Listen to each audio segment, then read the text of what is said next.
Good morning. Le président, bonjour à tous. Bonjour à vous, Maître Raimondo. Je crois que c'est votre première fois en prétoire. Donc, avant de donner la parole à la défense de M. Gbagbo, en effet, on m'a dit qu'elle souhaite parler au juge. Non, c'est la défense Blé-Goudé. Désolée.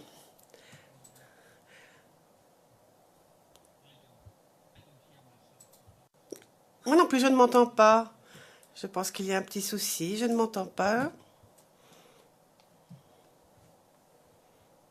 Allô, allô, est-ce que vous entendez? Oh, OK. Ah, voilà, ça marche. Parfait. Alors, je reprends. Bonjour à tous. Bonjour, Maître Raimondo. Donc, avant de donner la parole à la défense de M. Blé-Goudé, qui nous a signalé qu'elle souhaitait prendre la parole, j'ai un point assez urgent à traiter. C'est une question qui porte sur le témoin à venir. Donc, il s'agit de deux écritures. Demande de prorogation de délai en application de la règle 35, déposée le 24 février de cette année ainsi que le 3 mars. Alors, en ce qui concerne la première demande du 24 février, nous avons reçu les écritures de la défense de M. Gbagbo, mais nous n'avons pas encore reçu quoi que ce soit de la défense Blé-Goudé. Et puis, bien sûr, il nous manque les réponses à la deuxième requête, la réponse des équipes de la défense à la deuxième requête déposée le 3 mars. C'est quand même assez urgent, donc j'aimerais bien que d'ici la fin de cette journée, la Chambre ait reçu les réponses. Disons qu'à à 15h45, on arrêtera l'interrogatoire pour entendre vos arguments sur ces deux écritures au fin d'obtenir une prorogation de délai en application de la règle 35, demande faite par le bureau du procureur. Et vous, Monsieur MacDonald, qu'avez-vous à dire? Monsieur MacDonald, bonjour à tous. Je tiens juste à dire que nous avons l'intention d'envoyer la décision prise dans l'affaire Ntaganda portant sur le traitement de ce type de demande et l'approche adoptée par la Chambre Ntaganda dans cette affaire. Et je devrais avoir ce document dans les minutes qui viennent et je l'attacherai, enfin je le joindrai à nos écritures par le biais d'un courriel. Donc, ce que je souhaite, en fait, par oral, modifier un petit peu modifier mes arguments pour y inclure cette décision et j'aimerais bien que mes contradicteurs sachent que cette décision sera jointe donc à notre requête. Le président, très bien, merci. Alors, nous en prenons bonne note et je demande aux équipes de la défense de présenter par oral leur réponse à ces deux demandes. Parce qu'au plus tard, il faut que nous prenions une décision demain. Pour que la décision ait un sens. Maintenant, je donne la parole à Maître Knops. En effet, il souhaite nous parler de quelque chose, mais je ne sais pas de quoi. Maître Knops, en effet, nous aimerions rapidement vous parler des questions dont nous avons appris l'existence vendredi après-midi à 16h45, portant sur la position du soi-disant conseil du témoin qui doit venir. Et nous souhaitons que Maître Raimondo ne soit pas en prétoire afin que nous puissions présenter nos arguments. En effet, s'il entend nos arguments, cela pourrait modifier sa position et cela pourrait modifier les questions que nous avons à propos de sa position, justement. Donc la première requête que la défense Blégoudet fait auprès de la Chambre, c'est une demande auprès de la Chambre au fin que Maître Raimondo ne soit écarté de la discussion. Peut-être plus tard pourrait-il revenir et entendre ce qui est dit, mais pour l'instant, nous considérons que nous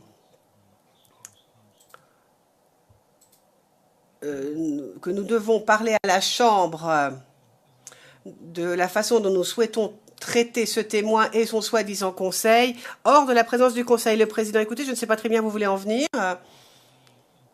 Maître Raimondo, je ne voudrais surtout pas être impoli envers vous.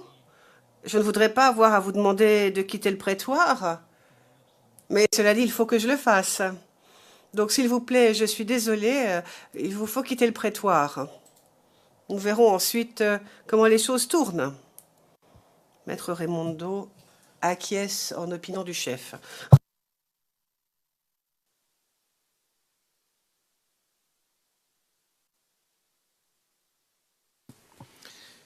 Mr. Knops. Yes, Mr. President. Maître Knops, écoutez, non, ce n'est pas une question de politesse. Je ne pense pas que Maître Raimondo le perçoive ainsi. C'est normal. C'est ainsi que la procédure doit se dérouler. Donc vous savez sans doute que vendredi après-midi, à 16h45, les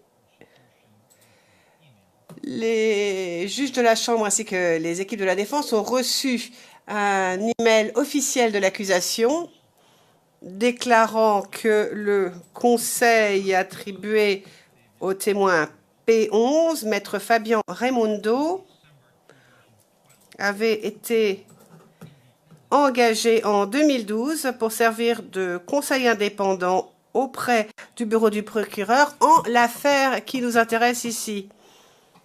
Donc, ce n'était pas un conseil du bureau du procureur, c'est bien pire que ça. Il était conseil en l'affaire Gbagbo Blégoudet pour l'accusation. Et pour que l'argument soit encore plus pertinent, sachez que ce conseil qui pourrait donc assister P11 doit aussi assister P10. Or, P10 et P11 sont... Je ne vais pas dire que ce sont je ne vais pas utiliser les mots de Maître Altid pour dire que ce sont des témoins importants pour la thèse de l'accusation. Moi, je dirais que ce sont des témoins pertinents. Je sais que le mot important a de nombreuses acceptions, donc c'est pour ça que je ne l'emploie pas. Mais ce sont quand même deux témoins assez pertinents en ce qui concerne la thèse de l'accusation. Et malgré les explications de l'accusation développées dans son courriel, selon lequel les faits de l'affaire n'ont jamais été abordés avec Maître Raimondo, même dans le cadre de l'exécution du mandat qui lui avait été donné, il y a quand même, à notre avis, un conflit d'intérêts, en tout cas potentiel. Et étant la pertinence de P11 et P10 pour la thèse de l'accusation, même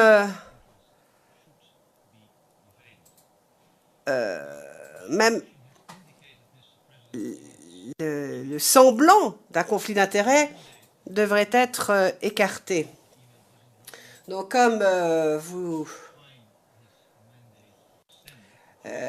l'a dit l'accusation, dans son courriel, on ne sait pas exactement quelle a été la durée du mandat de Maître Raimondo. Ça a commencé en en décembre 2012, mais on ne sait pas quand est-ce que ça s'est arrêté.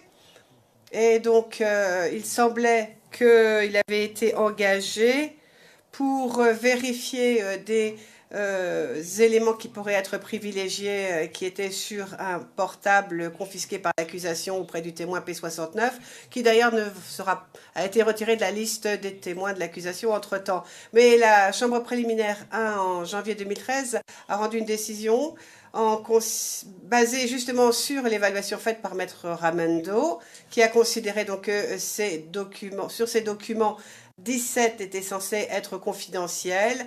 La Chambre a rejeté ce conseil et a considéré finalement que ces 17 documents n'étaient pas confidentiels.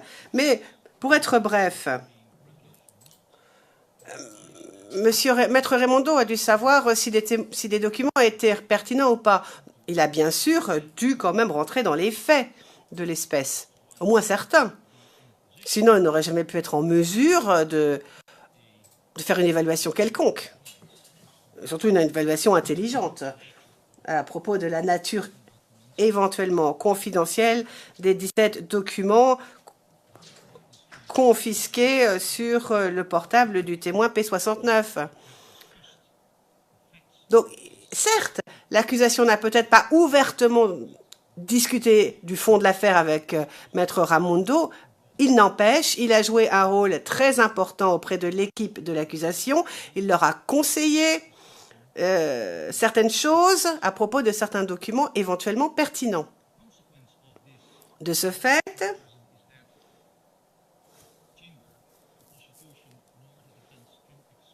ni l'accusation, ni la Chambre, ni même la défense ne peut exclure la possibilité que ce conseil pourrait avoir une idée biaisée dès le départ en ce qui concerne les conseils qu'il va donner concernant la règle 74. Il pourrait très bien influencer le témoin lorsque le témoin lui demandera quelque chose sur ce point. Donc on ne peut pas garantir que psychologiquement, rien qu'en donnant des conseils au témoin, ce conseil pourrait très bien influencer le témoin parce que même dans son subconscient, il a quand même appris certaines choses lorsqu'il travaillait en capacité de conseil indépendant pour le bureau du procureur. Donc, et de plus, ce témoin, dit Maître Knops, sera aussi le conseil de P10, après avoir été celui de P11. Nous demandons donc à la Chambre, tout d'abord, de se pencher sur l'éventuelle possibilité d'un conflit d'intérêts, ou au moins du semblant d'un conflit d'intérêts. Parce que c'est quand même une règle de base du droit. Quand il y a conflit d'intérêts, il faut se retirer. Surtout pour ce type de témoin. Car cela pourrait avoir un impact sur l'équité de cette procédure et sur la mission de la Chambre qui est de rechercher la vérité. Nous considérons donc qu'on ne peut pas prendre au pied de la lettre les assertions de l'accusation comme quoi il n'y a pas besoin de considérer que ce témoin serait en conflit d'intérêts lorsqu'il représenterait P11 ou P10. Et pour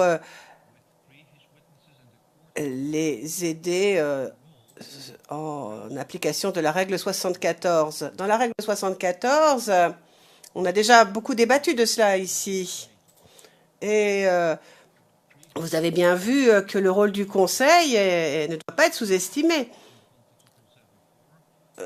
on a eu de nombreux témoins ici qui étaient assistés par un conseil en application de la règle 74.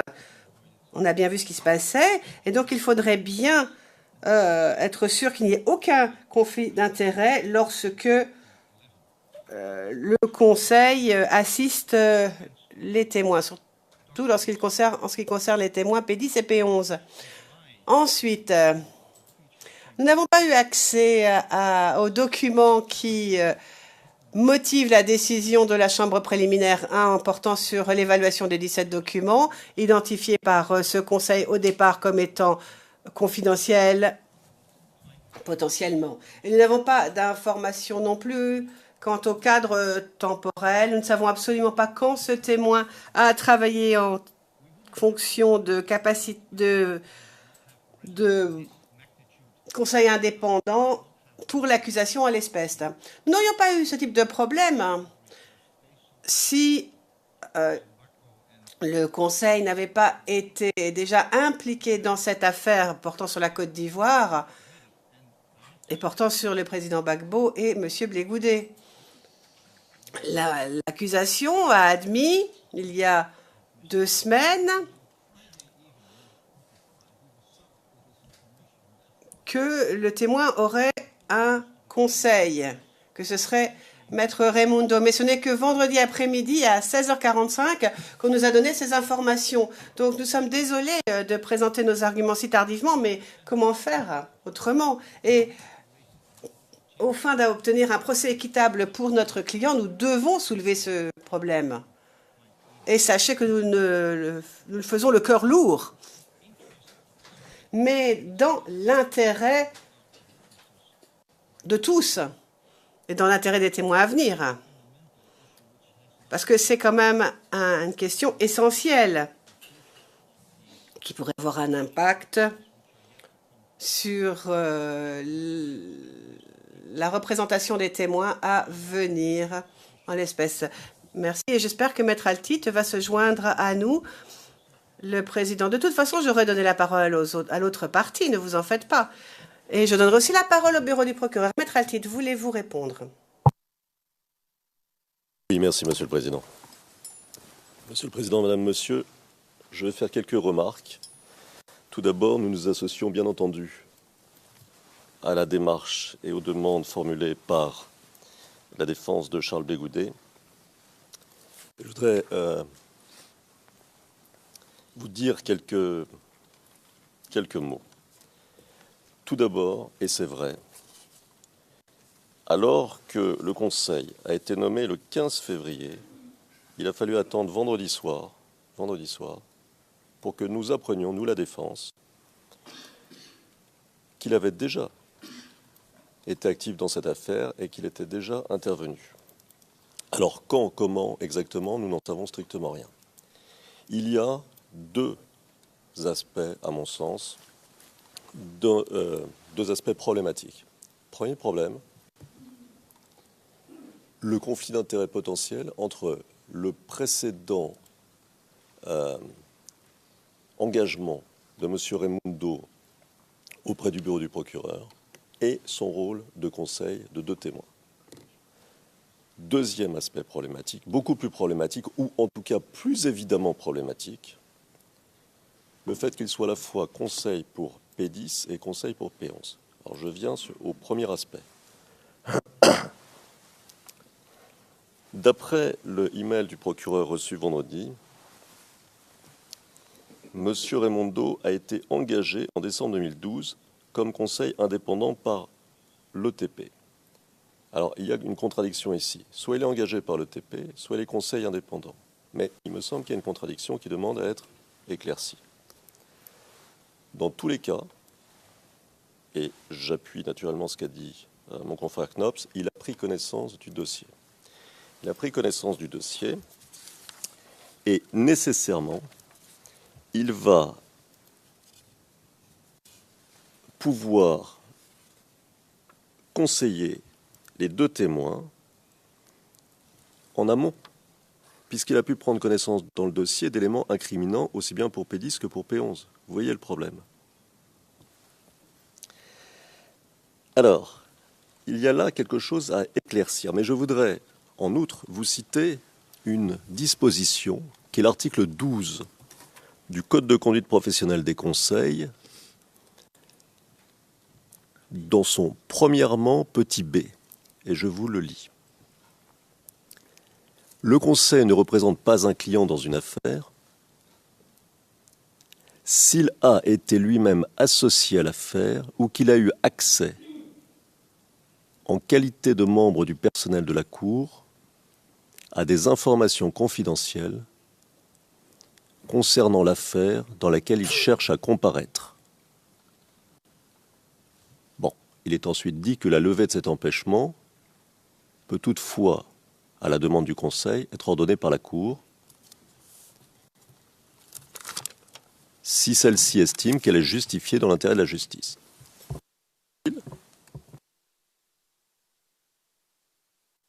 Qu'il y a évidemment un problème et que, outre l'information tardive de la défense, la question se pose du manque, comment dirais-je, d'action du Conseil des témoins qui aurait pu au moins nous informer ou au moins informer votre chambre en disant voilà, je pense que tout va bien, mais est-ce qu'il n'y a pas quelque chose qu'il faudrait que je fasse ? N'est-ce pas ? Puisqu'il lui appartenait quand même d'éviter les problèmes en amont pour nous éviter des retards à nous tous ici. Deuxièmement, Monsieur le Président, Madame, Monsieur, et là, pour le coup, le conflit d'intérêts me paraît tout à fait constitué, le conseil de P11 qui va venir est aussi le conseil de P10, qui viendra juste après. Monsieur le Président, Madame, Monsieur, si il est posé une question, et peu importe que ce soit par l'accusation ou par la défense, une question à P11, qui sera là dans quelques minutes, et que cette question, et que la réponse à cette question pourrait poser un problème, pourrait être dommageable pour P10, qu'est-ce que va faire le Conseil ? Il est censé protéger son témoin. Vous comprenez le problème ? Il y a un vrai problème. Et qui est vrai aussi, si quelqu'un, défense ou accusation, pose une question à P10 qui pourrait être dommageable à P11, qu'est-ce qu'il va faire ? Il va le conseiller comment ? Il sera pris lui-même, avec la meilleure volonté du monde, ce n'est pas la question, il sera pris lui-même dans un étau, et dans un étau qui remettra en cause sa mission, c'est-à-dire qu'il sera obligé de faire un arbitrage.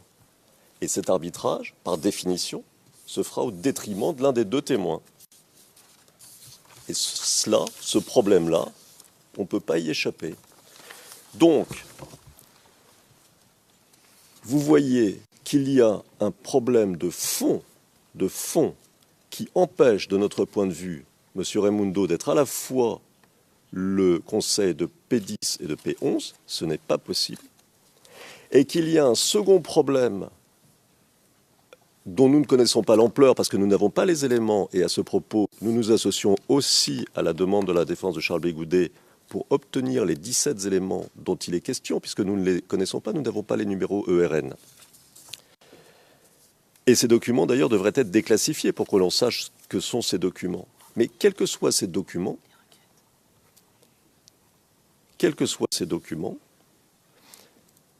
de toute manière, M. Raimundo a dû procéder à une analyse du dossier pour savoir s'ils devaient être confidentiels ou pas confidentiels.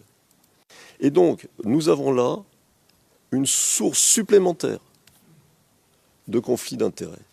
Deux, si je puis dire, couches de conflit d'intérêts, c'est beaucoup trop, Monsieur le Président. Je pense qu'il faut que votre Chambre prenne une décision claire, rapide, dans l'intérêt de tous ici. Voilà, que les témoins puissent être entendus rapidement et conseillés, et bien conseillés. Parce que si jamais il advenait qu'un témoin comprenne que le conseil qui lui a été donné par l'avocat qui l'assiste ici était en quelque sorte commandé aussi par l'intérêt de l'autre témoin, il ne serait pas content, et à juste titre, n'est-ce pas ? Donc pour éviter tous ces problèmes, je pense qu'il faut trancher dans le vif, d'autant que nous n'avons pas beaucoup de temps, pas la peine d'y rester longtemps, il me semble, les choses sont claires. Les choses sont claires. Dernier mot, si vous permettez. Nous avons demandé, nous associons à la demande concernant la levée de la classification ex parte des requêtes dont il est fait mention dans le email du procureur, de manière à ce que nous sachions exactement de quoi il retourne et ce qu'il en est. Mais, quelle que soit votre réponse sur ce point, je crois que le conflit d'intérêts est constitué. Il est même doublement constitué. Merci.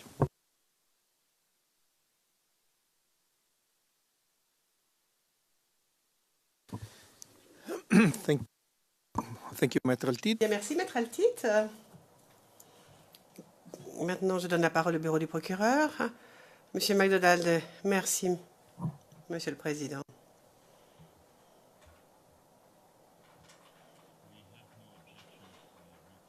Nous n'avons aucune objection quant à la reclassification de l'écriture dont il est question depuis un moment.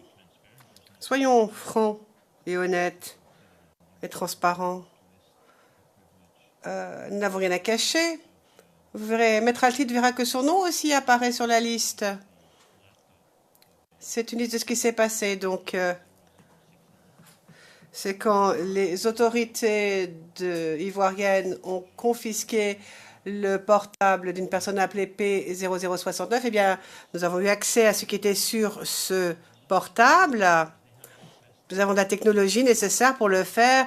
On avait accès à des milliers de fichiers, mais la défense est parfaitement au courant. Elle sait parfaitement ce qu'il y avait sur le portable du témoin P69. Il n'y a rien de nouveau ici. Je pense que c'est une manœuvre dilatoire et rien d'autre. Alors, pour nous assurer qu'il n'y avait pas d'informations privilégiées, nous avons rédigé une liste des conseils qui travaillaient sur l'affaire à l'époque, d'après ce que nous savions en tout cas. Et on a obtenu des hits, comme on dit en informatique, 270 hits, 200 et quelques, si on prend l'interprète. Le conseil indépendant ne nous a jamais rencontrés. Il a été engagé par la personne qui est maintenant directeur des poursuites. On lui a donné la liste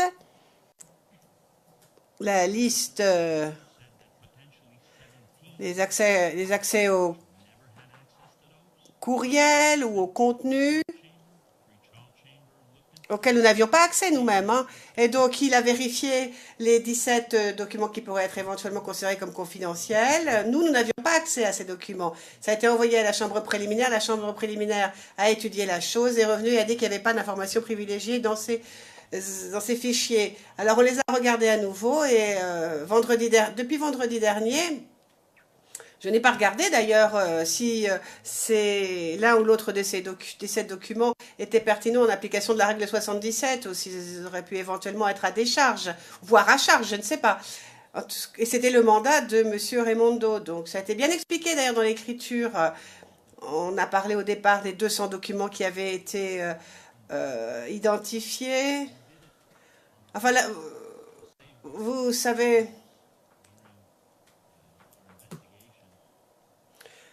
Vous savez comment nous devons travailler lorsque il y a des informations électroniques qui sont confisquées. Ensuite, on engage un conseil indépendant. C'est comme ça que ça marche. Et nous avons, de notre côté, sauvegardé les droits de la personne au cours de l'enquête. Nous n'avions pas accès aux informations privilégiées, ni même de l'accusé, du témoin 69. Donc, Maître Raimondo a été engagé en décembre, enfin vers la fin décembre. Moi, j'étais à l'époque en congé sabbatique d'ailleurs. Son mandat a duré moins d'1 mois. Et Maître Raimondo devrait être ici et devrait faire partie de ces discussions parce que c'est lui qui peut répondre. C'est lui qui sait ce qu'il a fait exactement lorsqu'il a travaillé pour le bureau du procureur. Alors, le mandat du Conseil au titre de la règle 74, c'est bien spécifique. C'est pas pour préserver les intérêts de l'accusation, de l'accusé. Non, c'est pour protéger les intérêts du témoin et uniquement du témoin. Et de plus, nous sommes tous tenus, de toute façon, lorsque vous autorisez un témoin à bénéficier des garanties au titre de la règle 74, à aider le témoin pour protéger ses droits, c'est tout. Et c'est pour ça que Maître Raimondo sera en prétoire, rien d'autre, pour répondre à toutes les questions que les témoins pourraient avoir en ce qui concerne son statut juridique. Mais en ce qui concerne l'exécution de ce mandat dans le prétoire, c'est vous, Madame, Messieurs les juges, qui êtes les arbitres de dernier recours. Et l'accusation devra soulever la question, la défense aussi, pour voir s'il faut que nous passions à huis clos partiel au fin de parler de tout cela. Donc, vous savez que la règle 78 donne un mandat qui est extrêmement précis et très limité. C'est pour ça que d'après nous, il n'y a pas de conflit d'intérêts. Regardez, le mandat que Maître Raimondo va exécuter aujourd'hui n'a rien à voir avec celui qu'il a accompli au titre de la règle 77. Bon, alors c'est vrai qu'on a appris cela il y a vendredi dernier et pourtant le mandat lui a été donné il y a 2 semaines. Alors c'est à Maître Raimondo peut-être de s'expliquer. C'est lui qui savait quel était ce mandat. On aurait peut-être pu soulever la question précédemment, mais malheureusement, tout cela a été fait ex parte. On n'était pas au courant et moi, en tant que chef de l'équipe, je n'ai même pas été impliqué. De toute façon, la question avait été réglée par la chambre préliminaire. Donc, je tiens à dire, donc, quand ce qui concerne les 17 courriels et les demandes de divulgation, nous en sommes obligés, ça a été fait. Cela n'a rien à voir avec la décision de la Chambre sur la suppression de la confidentialité ou pas. On peut vérifier de toute façon, hein. Mais nous n'avons pas d'objection non plus sur la reclassification de cette écriture. La défense verra bien ce qui a été fait et pourquoi cela a été fait. Et c'était uniquement pour protéger les droits du témoin, le témoin 69. Donc le président, écoutez, nous allons rapidement lever la séance, mais très brièvement pour pouvoir délibérer entre nous. Je vais juste mettre en exergue 2 choses. Premièrement, il y a la façon dont le procureur s'est comporté. Le procureur a dit à la Chambre et aux parties certaines choses que ni la Chambre ni les parties ne connaissaient. Et par ailleurs, bien entendu, ce retard va quand même poser des problèmes pour la procédure. Mais bon, je vais suspendre l'audience jusqu'à 11h ou 11h15. Voilà, quelque chose de ce goût-là, afin de pouvoir consulter mes collègues et rendre une décision.